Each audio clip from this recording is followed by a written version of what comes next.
Hello students, how are you all? Today we are going to start chapter number 10 of class 9 science, that is gravitation. This chapter is quite interesting because from the lower standard we have heard about the gravitation, we have spoken, we have read many things, we have also discussed about the gravitation.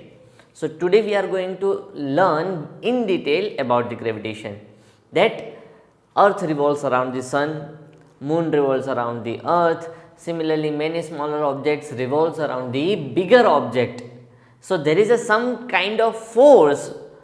There is some kind of force between sun and earth, due to which earth is revolving around the sun. There is some kind of force between earth and moon, due to which moon is revolving around the earth. But seeing on the revolution of the moon around the earth and revolution of earth around the sun, we can say that there can be a similar kind of force between earth and sun as well as moon and earth. So there is a similar kind of force. Clear? Sure. Due to which earth as well as moon revolve around the sun and earth respectively on their specific part from thousands of years. अर्थ अपने path पे ही move करता है, कभी change नहीं करता है. So that orbit in which the earth is revolving is always constant. वो एक ही ऑर्बिट पे रिवॉल्व करता है. सो एंड सो वो एक रेवोल्यूशन कंप्लीट करता है इन 365 days in a year. Clear? तो वो हमें पता है कि एक साल में वो कंप्लीट कर लेता है. So similar kind of motion is of moon around the earth. Similar kind of motion is of other planets, mercury, Venus, earth, Mars, Jupiter, Saturn, Uranus, Neptune, Pluto is a dwarf planet. तो ये सारे planets भी सन के around revolve करते हैं. सन के around revolve करते हैं इन दैट स्पेसिफिक ऑर्बिट्स. सबका और रिवोल्यूशन का टाइम अलग होता है. अर्थ के लिए 365 डेज एंड समवॉट आवर्स है, 6 आवर्स जितना. Then different timings are there of different planets. Clear? Almost 12 years and something. अगर हम देखें तो जुपिटर रिवॉल्व करता है, एक रिवोल्यूशन कंप्लीट करता है, एक रिवोल्यूशन अराउंड दी सन. और जब जुपिटर हर साल की, जैसे हम यहाँ पे 365 डेज कंसिडर करते हैं, वहाँ पे कितने ईयर्स हो जाते हैं? हमारा एक ईयर है, जुपिटर के अप्रॉक्स 12 ईयर्स जितना है. And after completion of every one revolution of Jupiter, that means after almost approx 12 years, earth पे उसे हम सेलिब्रेट करते हैं बाय कुंभ मेला. कुंभ मेला आपने सुना होगा. So that is because of the revolution of Jupiter, revolution of the Jupiter around the sun. That is when the Jupiter completes one revolution, we celebrate here as a Kumbh Mela. Clear? तो वहाँ पे alignment. So according to the Hindu mythologies and many different things, हमें वो knowledge था from thousands of years that researchers are doing this, and that is because of gravitation. तो ये gravitation की वजह से ये सारा रिवोल्यूशन हो रहा है. But what is gravitation? कि अगर हम स्पेस में कोई भी दो ऑब्जेक्ट लेते हैं, then there is some sort of attractive force. It means कोई भी दो ऑब्जेक्ट ले लो, ये दो ऑब्जेक्ट हैं, then there will be a attractive force between this two objects. There will be a attractive force between this two objects. और हर object का जब ये अट्रैक्टिव फोर्स होता है उसे हम ग्रेविटेशनल फोर्स कहते हैं. And that is dependent upon the mass of two objects. Mass of two objects. Clear? That is dependent upon the mass of two objects. If any two objects possess a mass, then there is a gravitational force or there is some sort of attractive force acting between them. Clear? So now ऐसा नहीं है कि एक दूसरे से attract होता है. There is a center of attraction. There is a center of attraction. कि फॉर एग्जाम्पल कि यहाँ पे कोई ऑब्जेक्ट है जिसका मास है 1000 kg. So it means it do have a mass. There is another object that is also 1000 kg. तो अगर हम जनरली देखें बेटा, अगर हम जनरली देखें तो कोई भी बड़ा ऑब्जेक्ट होता है उसके अराउंड स्मॉलर ऑब्जेक्ट्स रिवॉल्व करते हैं. That moon revolves around the earth, earth revolves around the sun. लेकिन अगर दोनों ऑब्जेक्ट इक्वल साइज के हो तो, इक्वल मास के हो तो, sun is far far far far millions of times more bigger than the earth. Sun is millions of times more bigger than the earth. इसीलिए earth revolves around the sun. Similarly, earth is many a times bigger than the moon, so moon revolves around the earth. Clear? But what if कि क्या होता कि अगर moon की size भी अर्थ के जैसी ही होती। Clear? So this force originates from the centre, this force originates from the centre, और जो भी फोर्स जब सेंटर में से ओरिजिनेट होता है और the force is towards the centre, then the force is known as centripetal force. क्या कहते हैं बेटा उसे? Centripetal force, centripetal force. For example हमारी बुक में यहाँ पे दिया हुआ है कि कोई भी सपोज यहाँ पे पार्थ खड़ा हुआ है, पार्थ के हाथ में रस्सी है और उसमें स्टोन लगाया हुआ है और वो उसको घुमा रहा है, तो यहाँ पे इस तरीके से वो सर्कुलर पाथ में वो जो पत्थर होगा वो घूमेगा। समझ में आया बेटा? सो this is path. Now the force, force कहाँ से लग रहा है? यहाँ पे सेंटर में से। कहाँ से बेटा? सेंटर में से। इसीलिए उसे क्या कहा जाता है? Centripetal force. यहाँ पे ग्रेविटी की वजह से नहीं है, ये तो हमारा मस्कुलर फोर्स है, हम हाथ घुमा रहे और वो पत्थर घूम रहा है। Clear? So that is also centripetal force. The force towards the center is known as centripetal force, and gravitational force is also a kind of centripetal force. अगर ये दोनों इक्वल मास के हैं तो इनका सेंटर और यहाँ का सेंटर दोनों को कनेक्ट करो और इनका मिड पॉइंट, उनका मिड पॉइंट कहाँ पे होगा बेटा?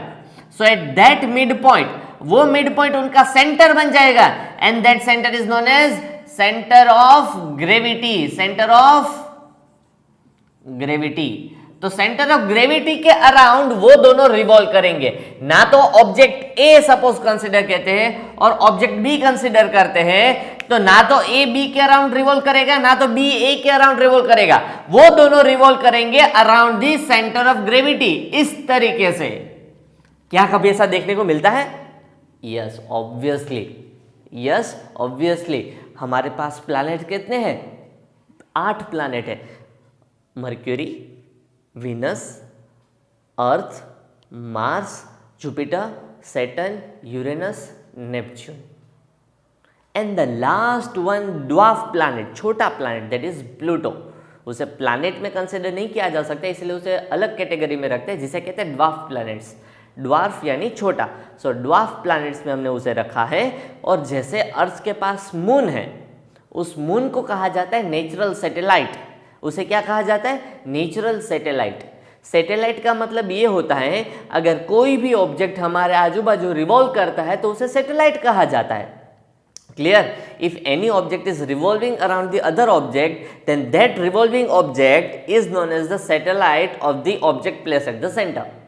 तो earth is a satellite of sun, moon is a satellite of earth, तो उसे नेचुरल सैटेलाइट्स बोला जाता है। फिर हम यहां से जो भेजते हैं वो भी सैटेलाइट्स ही होती है जो स्पेस में अर्थ के अराउंड रिवॉल्व करती है, that are known as artificial satellites. This one are the natural satellites. Clear? See now moon is the natural satellite of the earth. Pluto है तो प्लूटो का भी नेचुरल सैटेलाइट कौन सा है? शेरोन। प्लूटो का जो नेचुरल सैटेलाइट है उसका क्या नाम है? Charon. The natural satellite of the earth is known as moon. The name of the natural satellite of the earth is moon. Now Pluto also has a natural satellite, and the Pluto जो है उसका जो natural satellite है उसका नाम क्या है? Charon. Clear? Is Charon. तो ये जो शेरोन है और प्लूटो है, उन दोनों का मास ऑलमोस्ट इक्वल है। ऐसा नहीं है कि एक ही जैसा है, but they are almost equal. Pluto थोड़ा सा बड़ा है लेकिन उतना भी बड़ा नहीं है। क्लियर? तो यहां पे देखो कि भाई यहां पे तो क्या था? एग्जैक्टली मिड पॉइंट आएगा। अगर उनमें थोड़ा सा डिफरेंस है कि अगर इसका मास 1100 kg है, 1100 kg, और इसका मास कितना है? 1000 kg, तो ये जो सेंटर ऑफ ग्रेविटी होगा ना वो थोड़ा सा हेवियर बॉडी के ऑब्जेक्ट के अकॉर्डिंगली थोड़ा सा शिफ्ट हो जाएगा। तो जो पहले सेंटर ऑफ ग्रेविटी यहां पे था वो थोड़ा सा लेफ्ट हैंड साइड शिफ्ट हो गया। किसकी तरफ? हेवी बॉडी की तरफ। हेवी बॉडी की तरफ, the body having the higher mass, उसकी तरफ थोड़ा सा सेंटर ऑफ ग्रेविटी शिफ्ट हो गया। सेंटर ऑफ ग्रेविटी शिफ्ट हो गया। अगर यहाँ पे 1200 kg होता तो बेटा थोड़ा और शिफ्ट होगा। अगर यहाँ पे मैं 2000 kg कर दूं तो बेटा थोड़ा और शिफ्ट हो जाएगा। अगर यहाँ पे मैं 1 लाख kg कर दूं तो 1 लाख kg। क्लियर? सो यहां पे और शिफ्ट हो जाएगा। अगर हम सन एंड अर्थ के बारे में कंपैरिजन करें, हम अर्थ एंड सन के बारे में कंपैरिजन करें बेटा, तो अगर हम सन का मास कंसिडर करते हैं, suppose we are considering the mass of sun is 1000 kg, वैसे तो millions and millions of KG होता है, लेकिन अगर हम सन का मास 1000 kg कंसिडर करें तो अर्थ का मास कितना होगा 0.000000000 something 1 kg. So it is almost negligible, it is almost negligible. तो ये सन है और ये छोटा सा एक पॉइंट होगा, that will be a earth. So it is sun and this is a earth. तो इन दोनों का जो सेंटर ऑफ ग्रेविटी होगा कौन सी तरफ होगा, सन की तरफ होगा. और ये तो निग्लिजिबल मास है, इट इज ए निग्लिजिबल मास, इसीलिए इसका सेंटर कहां पे होता है, सन के सेंटर पे ही हो जाता है. कहां पे हो जाता है, सन के सेंटर पे ही. इसीलिए सन खुद को अपने आप को रोटेट करता है और अर्थ उसके अराउंड रिवॉल्व करता है, अर्थ उसके अराउंड रिवॉल्व करता है. समझ में आया बेटा, क्लियर. तो आपको ये डिसाइड करना है. See, there is a object A and there is a object B. Object A is having the mass of 120 kg. Object B is having the mass of 2 kg. तो इन दोनों का जो सेंटर ऑफ ग्रेविटी होगा कौन सी तरफ होगा, towards A और towards B. The object having higher mass की तरफ होगा, it will be towards A. It will be towards A. And centre of gravity के अराउंड सब लोग रिवॉल्व करते हैं. कोई एक ऑब्जेक्ट के अराउंड दूसरा ऑब्जेक्ट रिवॉल्व नहीं करता है. All the objects revolve around the centre of gravity. लेकिन सन का मास ही उतना ज्यादा है, सन का मास उतना ज्यादा है दैट अर्थ का मास निग्लिजिबल है. thus सेंटर ऑफ ग्रेविटी बहुत ही सन की तरफ है. Almost it is at the centre of the sun, it is almost at the centre of the sun. कि ये जितना ज्यादा डिफरेंस होगा ना उतना ज्यादा ए की तरफ बढ़ता जाएगा. तो अभी हमने लिया कि अगर सन का मास 1000 kg लेते तो अर्थ का तो कितना हो जाएगा 0.00001 kg. But we know that earth की साइज कितनी है, बहुत बड़ी है. We know that we live in a country. कितना बड़ा हमारा सिटी होता है, कितना बड़ा हमारा कंट्री है, कितना बड़ा हमारा कॉन्टिनेंट है, कितना बड़ा हमारा सा प्लैनेट से, उसमें बहुत सारे वाटर बॉडीज है. तो इतनी सारी, कितना केजी मास होता होगा, अर्थ का मास कितना होगा, बहुत ज्यादा केजीज में हो जाएगा. So now think what will be the mass of sun. Now think what will be the mass of sun. It is millions of times bigger than the earth. Clear? तो सन बहुत ही बड़ा है, तो जिसके सामने अर्थ तो एक निग्लिजिबल है. अर्थ का मास तो गिना ही नहीं जाएगा. अर्थ का मास, जैसे हम हमारे नाखून काट दें तो हमारे बॉडी के मास में कोई चेंज होगा, नहीं होगा. तो सिमिलरली अर्थ का मास सन के सामने कंसिडर करे या ना करे कोई फर्क नहीं पड़ा. हम बाल कटवा देते हैं तो मास में कोई चेंज होता है, नहीं. तो सन और अर्थ के मास में जब कंपैरिजन करते हैं तो वही चीज़ होती है, वो बाल से भी कम होता है.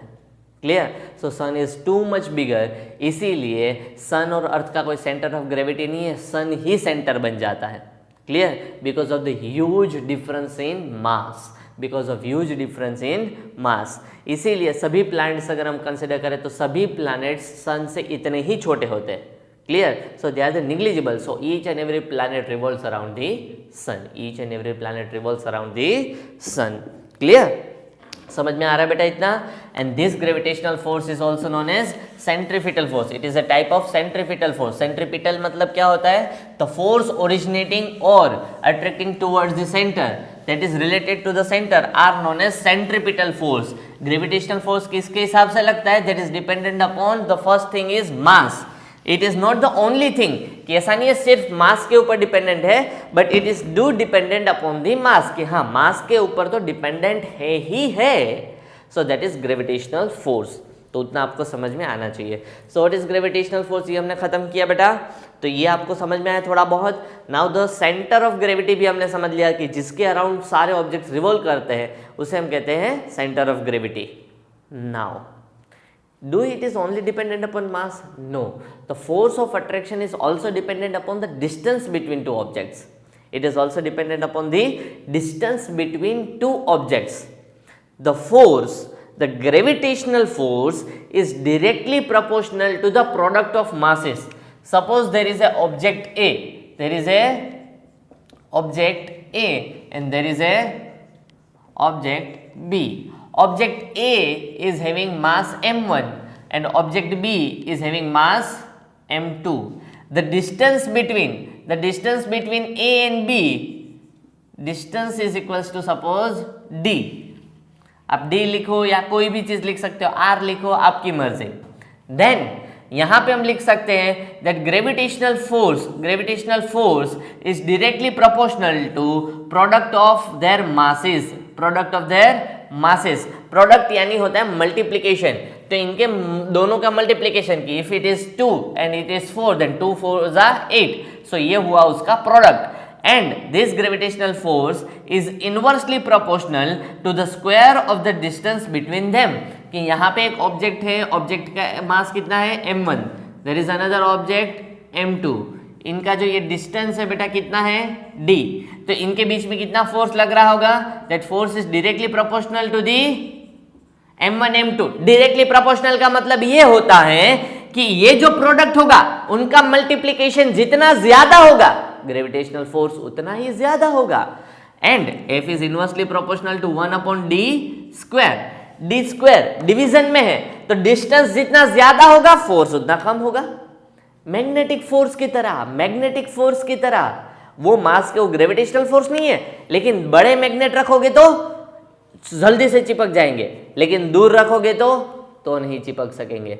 सो it is directly proportional to the product of masses, multiplication of masses, but inversely proportional to the square of the distance. Directly proportional यानी मतलब ये होता है कि एक चीज इंक्रीज होती है तो दूसरी चीज भी इंक्रीज होती है। My age is directly proportional to your age, मेरी जो एज है that is directly proportional to your age, मतलब कि अगर मेरी एज इंक्रीज होगी तो आपकी एज भी इंक्रीज होगी। ऐसा तो नहीं है कि आप बच्चे के बच्चे रह जाओगे और मैं बड़ा बन जाऊंगा, सो दैट इज नॉट थिंग। अगर मेरी एज इंक्रीज होगी तो आपकी एज भी इंक्रीज होगी, आपकी एज इंक्रीज होगी तो मेरी एज भी इंक्रीज होगी। So we can say that your age is directly proportional to my age और my age is directly proportional to your age. Clear, sure, समझ में आया बेटा? यस और no? That is directly proportional, कि एक चीज बढ़ती है तो दूसरी भी बढ़ेगी। इसका मतलब ये नहीं है कि हम दोनों की एज इक्वल है, इक्वल नहीं कह सकते। क्लियर, इसीलिए हम ये साइन यूज करते हैं, that is proportionality. Now another thing, आप लोग जितनी पढ़ाई कम करोगे मार्क्स उतने कम आएंगे, डायरेक्टली प्रोपोर्शनल। लेकिन इनवर्सली प्रोपोर्शनल क्या होता है, जितनी मस्ती ज्यादा करोगे मार्क्स उतने कम आएंगे। मस्ती बढ़ रही है, मार्क्स कम हो रहे हैं। आप टाइम पास जितना ज्यादा करोगे मार्क्स उतने कम आएंगे, मस्ती जितनी ज्यादा करोगे मार्क्स उतना कम आएंगे। सो इट इज इनवर्सली प्रोपोर्शनल। अगर एक चीज बढ़ रही है तो दूसरा कम हो रहा है, एक चीज इंक्रीज हो रही है तो दूसरी चीज डिक्रीज हो रही है। So this is inversely proportional to the square of the distance, इसीलिए हम उसको डिनोमिनेटर में रखते हैं। डिनोमिनेटर यानी डिवाइड करेगा तो ऊपर की वैल्यू को जितना डिवाइड करेगा तो f की वैल्यू उतनी छोटी मिलेगी। तो इन दोनों प्रोपोर्शनलिटी को बेटा हम साथ में लिखते हैं, that f is proportional to the product of masses and inversely proportional to the square of the distance between them. नीचे क्या करना है, इनका जो डिस्टेंस है अगर 10 मीटर होता है सपोज डिस्टेंस, तो 10 का स्क्वायर लेना है। Clear, so it is d square. Now ये प्रोपोर्शनलिटी को मुझे हटाना है, प्रोपोर्शनलिटी को हटाना है तो मुझे यहाँ पे इक्वल टू साइन चाहिए। Whenever proportionality is converted into equal sign तो कोई ना कोई हमें कांस्टेंट रखना पड़ता है, और ये जो कांस्टेंट होता है हमने लिया है capital G, m1 m2 upon d square, तो वैसे का वैसा। And what is this G? What is this capital G? This capital G is known as gravitational constant, gravitational constant, and the value of G is 6.67 into 10 raised to minus 11। देख लेते हैं, चलो उसका unit क्या होगा मैं आपको सिखाता हूं। चलो जल्दी से यूनिट देखो। F, मुझे G का वैल्यू चाहिए। देखो यहां से G की फॉर्मूला निकालो, G m1 m2 है डिवाइड बाई d स्क्वायर है इक्वल टू 4 है, F है तो यहाँ पे D मल्टीप्लीकेशन में जाएगा, G इज इक्वल्स टू क्या हो जाएगा, F into D square divide by m1 m2।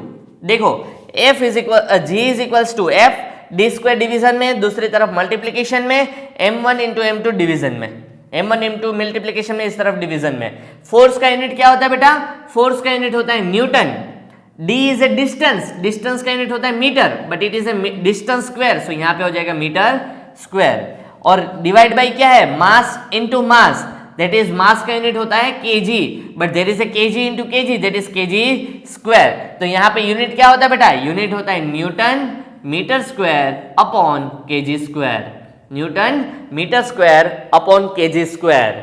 इस तरीके से आप कोई भी क्वांटिटी का यूनिट निकाल सकते हैं। आपने अपना खुद का यूनिट बनाया, देखो जी का यूनिट कैसे बनाया हमने, यहाँ पे f इंटू डी कर डी स्क्वायर कर दिया डिवाइड बाई m1 m2। अभी उनके जो यूनिट है हमने लिख दिए, f का यूनिट न्यूटन, d का यूनिट मीटर, डी स्क्वायर है तो मीटर स्क्वायर, m का यूनिट केजी, दूसरे m का यूनिट भी केजी, तो m KG into KG that is KG square, but division में है तो Newton metre square per KG square.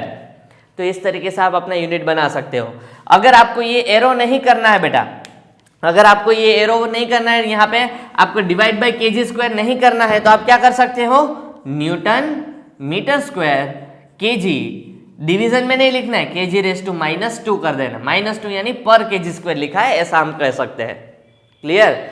ऐसी छोटी छोटी चीजें आपकी अपकमिंग एग्जाम्स के लिए आपको फायदेमंद कर सकती है। 1 मार्क का क्वेश्चन पूछा जा सकता है। क्लियर? मैंने फोर्स के यूनिट भी डिफरेंट यूनिट्स ऑफ फोर्स भी मैंने पूछा था। सो डायरेक्टली अगर आप ये थोड़ी बहुत चीजें ध्यान रखोगे बेटा, तो आपको पता चल जाएगा कि आप कैसे यूनिट निकाल सकते हो। क्लियर? श्योर? चलो आगे बढ़ते हैं। Now this is the gravitational constant and what is the formula for the f is equals to g m1 m2 upon d square, where f is a gravitational force, g is gravitational constant having the value 6.67 into 10 raised to -11 Newton meter square per kg square.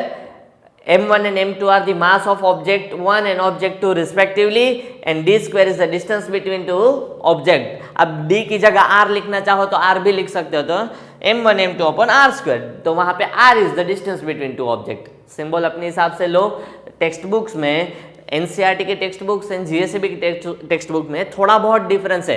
कुछ book में D लिया हुआ है और कुछ book में are लिया हुआ है। तो हमारी टेक्स्ट बुक में अगर डी और आर चेंजेस हो रहे हैं तो आपको घबराना नहीं है। सो that is one and the same thing. तो आपको उतना चिल आउट कर लेना है कि हाँ this is the one and the same thing. तो उसमें आपको कंफ्यूजन नहीं होना चाहिए बेटा। तो ये जो डेरिवेशन है टेक्स्ट बुक में दिया हुआ है ऑन द पेज नंबर, जल्दी से देख लेना बेटा। This derivation is given on the page number 132 on the right hand side 10.1.1 universal law of gravitation, universal law of gravitation. उसमें आपको ये पूरा डेरिवेशन दिया है। You have to write the universal law of gravitation 2 times for your practice. एक बार यहाँ पे लिखा, घर पे होमवर्क में 2 बार, सो टोटल 3 टाइम्स। उसमें आपको चेंजेस क्या है, ऑब्जेक्ट ए है, ऑब्जेक्ट बी है। ऑब्जेक्ट ए का मास कैपिटल एम लिया है, ऑब्जेक्ट बी का मास स्मॉल एम लिया है। तो लास्ट में जब यहाँ पे हम m1 इंटू m2 लिखते हैं, वहां पे capital M into small m आएगा, और कोई डिफरेंस नहीं है। डिस्टेंस के लिए तो मेरी बुक में तो जो दिया हुआ है उसमें तो d ही लिया हुआ है। आप अपने हिसाब से चेक कर सकते हो, आपकी बुक में r दिया है तो r लो, d लो, कोई फर्क पड़ता नहीं है। But you have to explain each and everything that force is directly proportional to the product of the masses, force is inversely proportional to the square of the distance between two objects. Combining equation 1 and 2, then we can get force directly proportional to m1 m2 upon d square. Now removing the proportionality sign, proportionality sign को remove करने के लिए we need equal to sign. तो proportionality में से equal to करने के लिए we have to keep any constant, क्योंकि प्रोपोर्शनलिटी को हम इक्वल नहीं कर सकते, तो हमें कोई ना कोई चीज ऐड करनी पड़ती है, डिवाइड करनी पड़ती है, मल्टीप्लाई करनी पड़ती है। जैसे मैंने समझाया, my age is proportional to your age, तो हमारी एज इक्वल नहीं है। आपकी एज अगर हम कंसिडर करें 15 ईयर्स, सपोज 15 ईयर्स, मेरी एज कंसिडर करते हैं 25 ईयर्स, तो मेरी एज में और आपकी एज में क्या डिफरेंस आया, 10 का। तो जैसे जैसे मेरी एज इंक्रीज होगी आपकी भी होगी। So that is a proportionality, that if my age increases your age increases, my age is proportional to your age. Clear? तो यहां पे हम करते हैं that age of a teacher is proportional to the age of the student, but age of the teacher अगर age of student से equal करना है तो हमें क्या करना पड़ेगा, कोई ना कोई constant ऐड करना पड़ेगा, that is suppose 10, because आपकी 15 रखते हो, मेरे 25 रखते हो, तो plus 10, तो कोई ना कोई constant ऐड करना पड़ता है, तभी जाके वो proportionality will be converted into equal to, otherwise we cannot write it equal to. Similarly, when proportionality is converted into equal to, we keep here the constant g and the value of g is 6.67 into 10 raised to -11. ये 10 कहां से आया, हमने जब practically देखा कि आपकी as कितनी है 15, टीचर की एज कितनी है 25, तब पता चला कि कांस्टेंट क्या रखना चाहिए 10 रखना चाहिए। Similarly this value of the g is derived practically from the experiments, from the practical experiments we have derived the value of g। और g की वैल्यू हमेशा याद रहनी चाहिए, एग्जाम में कभी दी नहीं गई होगी, but in the all the examples we have to use the value of g। Clear? तो आपको उतना ध्यान रखना है बेटा कि ये वैल्यूज आपको पता रहनी चाहिए। 10⁻⁻11 Newton metre square per KG square, units आपको सारे पता रहने चाहिए। अगर आप यूनिट्स नहीं कर सकते, अगर हम यूनिट्स सही से प्रिपेयर नहीं करेंगे तो हमारे लिए कुछ नहीं हो सकता। Clear? Unit of mass KG, दूसरे भी यूनिट्स हो सकते हैं, ग्राम, मिलीग्राम, तो ये सारे यूनिट्स है, क्विंटल है, टन है, तो ये डिफरेंट यूनिट्स है। But the standard unit for the mass is kg, the standard unit for distance is meter, the standard unit for the force is newton, the standard unit for the gravitational constant is newton meter square per kg square. If different units are given, then you have to convert these units into the standard unit, and then after then you have to solve the examples or any given question. Clear?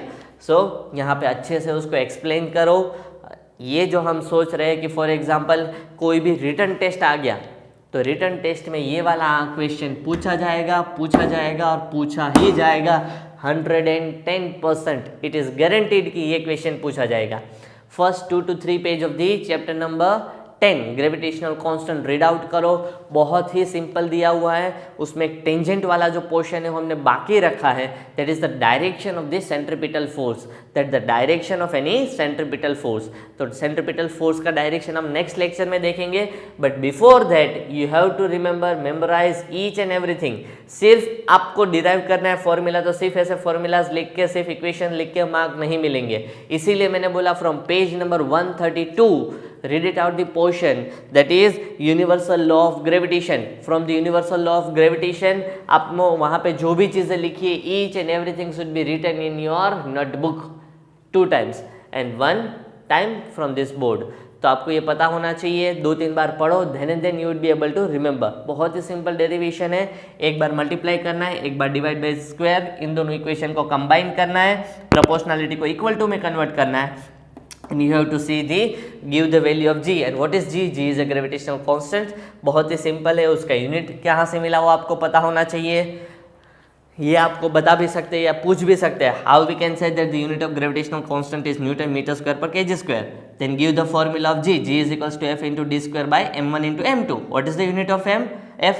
that unit of f is newton, unit of d is meter square, unit of m1 into m2 will be kg square. so newton meter square per kg square, पर नहीं लिखना है तो kg square जो लिख रहे हैं उसकी जगह kg raised to -2, it means above लिख रहे हैं।